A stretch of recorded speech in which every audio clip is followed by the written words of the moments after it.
A-t-on vraiment affaire à un nouveau Bennett? La Knesset s'en va en vacances, mais le gouvernement, lui, reste plus occupé que jamais. Entre le budget, la menace sécuritaire et bien entendu le corona, Naftali Bennett est au front.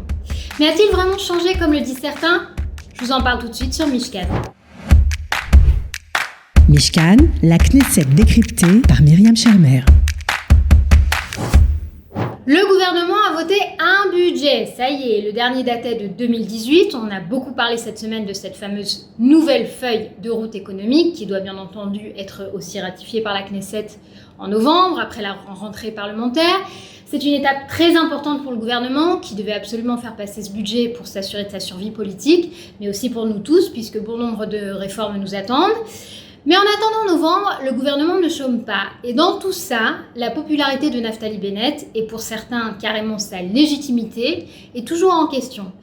À droite notamment, la critique est toujours aussi féroce contre le Premier ministre aux 6 mandats, qu'on accuse d'avoir trahi la droite, trahi sa famille politique. Alors justement, son discours lundi à la Knesset n'a pas manqué de faire réagir en ce sens. Je vous avais parlé des nouveaux cornichons. La dernière fois qu'il avait été sommé par l'opposition, Bennett les avait accusés d'être les nouveaux aigris, les nouveaux cornichons, et il s'en était pris directement et assez durement à Netanyahou lui-même. Cette fois-ci, il change de tactique. Et dans son discours, il revient à un ton plus mesuré et reproche au Likoud notamment de semer la discours politique dans le pays. Regardez.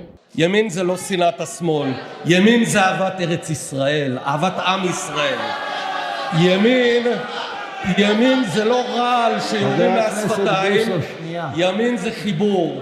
ימין אמיתי מקדש את שם השם ולא מחלל את שם השם. אף אחד, אפילו לא מאי גולן, לא תטיף לי, לא על אהבת ישראל, לא על תרומה למדינה. אף אחד. Alors ce discours a fait réagir, comme je vous le disais, et beaucoup ont dit que le Naftali Bennett de la droite dure, à droite de la droite, avait changé, était devenu beaucoup plus centriste, voire carrément à gauche, ou en tout cas visait un électorat de gauche. Une vraie trahison de valeur si vous voulez. Alors vraiment, de quoi en retourne-t-il?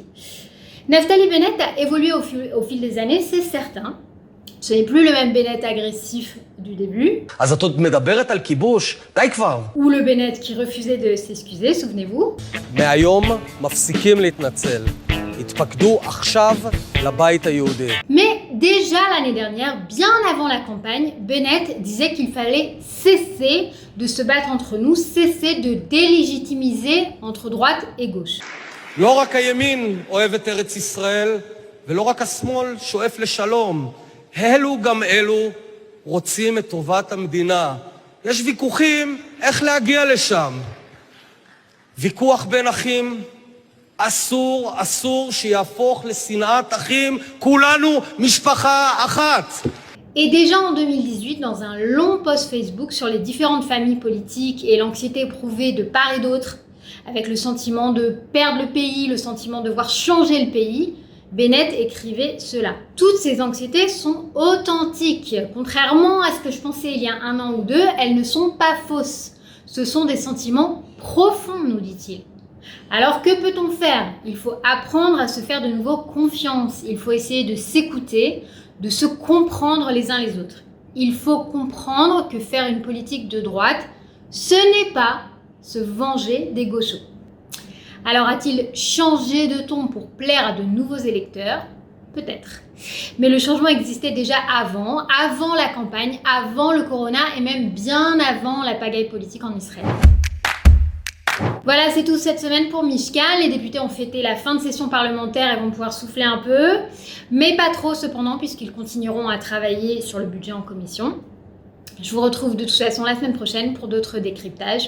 À bientôt. Mishkan, la Knesset décryptée par Myriam Shermer.